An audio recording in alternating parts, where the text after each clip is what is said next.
नमस्कार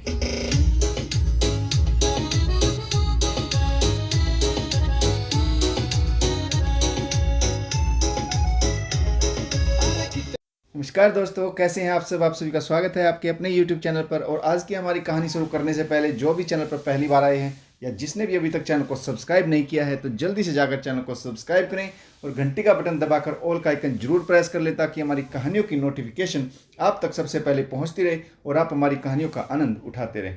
तो दोस्तों, अगर आपको हमारी कहानियाँ अच्छी लगती हैं, लाइक शेयर और कमेंट्स करना ना भूलें ताकि हमारा भी हौसला बढ़ता रहे और हम आपके लिए नई नई कहानियाँ लेकर आते रहें। तो चलिए शुरू करते हैं आज की एक और बेहतरीन कहानी। पंखुड़ी के मायके में खुशियों की लहर दौड़ रही थी। घर को दुल्हन की तरह सजाया गया था। चौक में मेहमान इधर उधर तेज कदम ताल करते नजर आ रहे थे। हलवाई सुगंधित पकवान बना रहे थे। मौका ही कुछ ऐसा था। पंखुड़ी के छोटे भाई की शादी जो थी, इस मौके पर उसका पूरा परिवार इकट्ठा हुआ था। पंखुड़ी भी ससुराल से भाई की शादी में शामिल होने के लिए एक सप्ताह पहले ही पहुंच गई थी। घर में शादी की तैयारियां बहुत धूमधाम से चल रही थी। यह इस पीढ़ी के सबसे छोटे बेटे की शादी थी, इसीलिए सबको इस शादी का बहुत ज़्यादा चाव था। पंखुड़ी के पापा का परिवार भी वहीं एक ही आंगन में रहता है। बड़े पापा दुनिया में नहीं थे, इसीलिए पंखुड़ी के पापा ने ही दोनों परिवारों को संभाला था। बड़ी माँ के 2 बेटे और 2 बेटियां हैं। चारों की शादी हो चुकी है।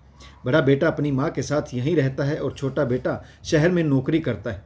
शादीशुदा दोनों बेटियां नेहा और पूजा भी शादी में सम्मिलित होने के लिए परिवार सहित आ चुकी थी। शादी की रस्मों की शुरुआत हो चुकी थी।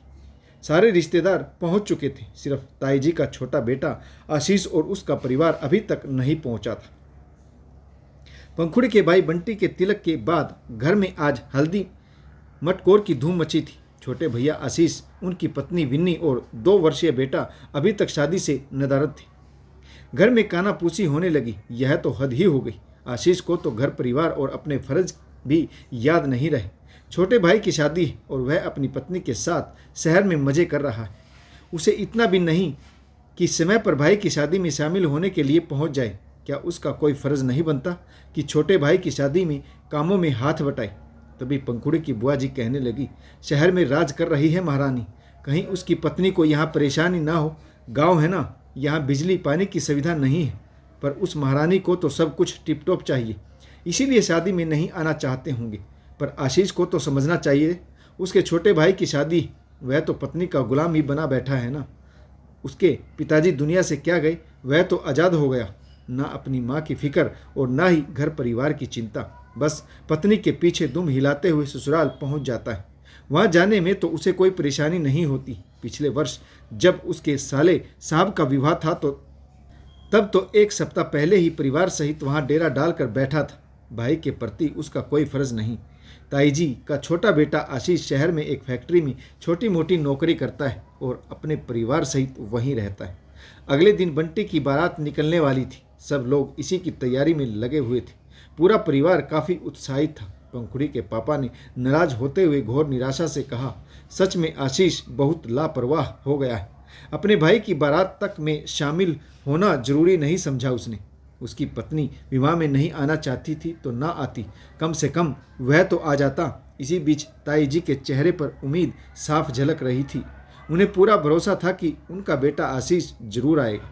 तभी दरवाजे पर एक ऑटो आकर रुका। ताई जी के चेहरे पर प्यारी सी मुस्कान खिल गई। आशीष भैया, उनकी पत्नी और उनका 2 वर्षीय बेटा सामने से चले आ रहे थे, परंतु किसी ने भी आगे बढ़कर उनका स्वागत नहीं किया। ताई जी की बड़ी बहू रीमा ने गुस्से की फुकार मारते हुए कहा, आ गए बड़े साहब और उनकी महारानी, कोई आरती उतारो भाई। बहुत बड़ा एहसान कर दिया जो बारात वाले दिन पहुंच गए। घर के बड़े जरा पूछे तो इनसे कि शादी में पहुंचने में इन्हें इतनी देर कैसे हो गई। बड़ी भाभी ने व्यंग्यात्मक स्वर में कहा तो सबकी घूरती निगाहें आशीष भैया और उनकी पत्नी के प्रति क्रोध से भर गई। ताई जी का चेहरा बुझ सा गया। किसी ने भी आगे बढ़कर भैया भाभी का स्वागत नहीं किया और ना ही 2 वर्षीय पीयूष को प्यार से दुलारा। सभी केवल सवाल जवाब करने में लगे थे। आशीष भैया और उनकी पत्नी ने आगे बढ़कर सबके पांव छूकर उनका बेटा पीयूष किसी को पहचान नहीं रहा था। भीड़ भाड़ देखकर वह जोर जोर से रोने लगा। आशीष भैया अपने बेटे को गोद में लेकर चुप कराने लगे। तभी बड़े भैया ने कहा, अरे यहाँ आकर भी अपनी पत्नी और बच्चों को ही खोया रहेगा या घर के किसी काम में सहयोग भी करेगा? घर से दूर रहोगे तो बच्चा भला किसी को क्या पहचानेगा? थमा दो इसे अपनी पत्नी के हाथों में और बाहर आकर काम में हाथ बटा दो। आशीष भैया के किसी ने चाय नाश्ते के बारे में नहीं पूछा और बड़े भैया ने उन्हें काम पर लगा दिया। आशीष भैया जरा हिचकते हुए बोले, भैया वह विन्नी की तबीयत ठीक नहीं तो वह बच्चे को कैसे संभाल पाएगी? बुआ जी ने कहा, अरे बेटा आशीष, यह क्या नया ड्रामा है? काम नहीं करने का अच्छा बहाना है तुम्हारी लुगाई का। कम से कम अपना बच्चा तो संभाले। बड़ी नाजुक है तुम्हारी पत्नी, लगता है शहर में दुम हिलाते फिरते हो अपनी पत्नी के आगे पीछे। बुआ जी ने आशीष को 4 बातें सुना दी। सभी मूक दर्शक बने देखते रहे। पंखुड़ी भी वहीं पर खड़ी थी, परंतु बुआ जी के सामने बोलने की किसी की हिम्मत नहीं थी।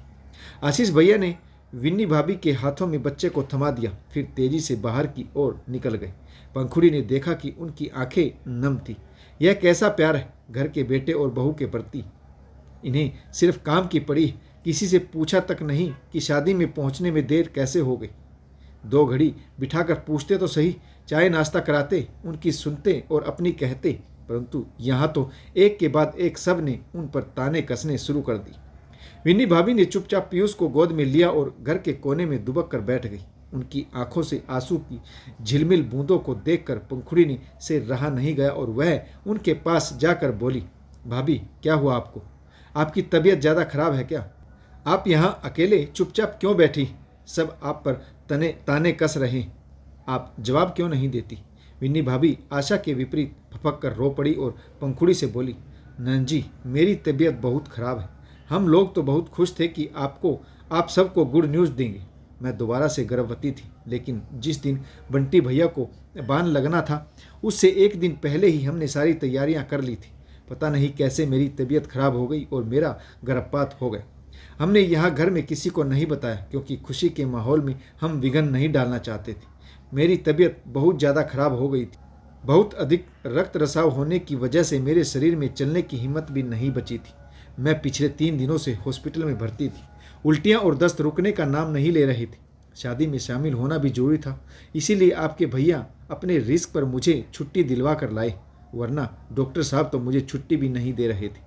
तुम्हें यकीन नहीं होता तो यह देखो हॉस्पिटल की रिपोर्ट्स। यह कहकर विन्नी भाभी ने पंखुड़ी की तरफ कुछ कागज बढ़ा दिए तो पंखुड़ी की आंखें नम हो गई। वह बोली, नहीं भाभी, मुझे यह सब दिखाने की आवश्यकता नहीं। मैं आपकी विडंबना को समझ सकती हूँ। आप पहले कुछ खा पी लीजिए, फिर आराम करिए। आप खाने में क्या लेंगी? विन्नी भाभी बोली, तला भुना कुछ नहीं खा पीऊँगी। चाय और ब्रेड मिल जाती तो थोड़ा पेट में जान आ जाती। हम सुबह से खाली पेट, मेरी बनाने की कुछ हिम्मत नहीं थी तो और यह तैयारियां करने में लगे रहे, इसलिए चाय भी नहीं पी और सुबह जल्दी ही शहर से निकल लिए। अन्य रस्मों में शामिल नहीं हो पाए, कहीं बारात में भी शामिल ना हो पाए तो सबको बहुत बुरा लगेगा। यही सोचकर हड़बड़ाहट में घर से जल्दी निकल आए।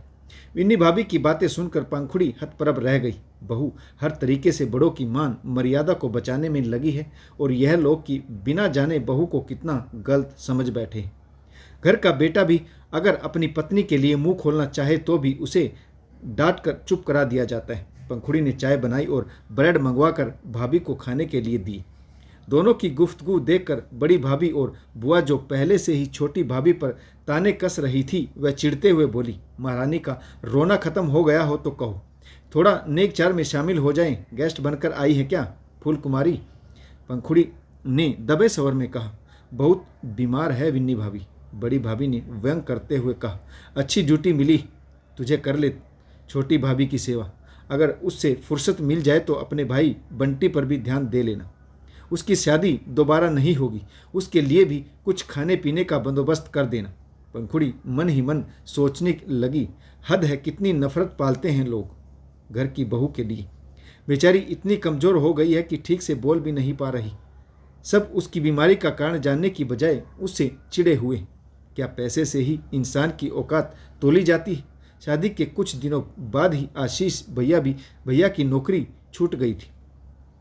इसमें विन्नी भाभी का क्या कसूर था? इसके बाद जब वह पहली बार गर्भवती हुई तो जबरन उन्हें मायके भेज दिया गया था क्योंकि भैया बेरोजगार थे।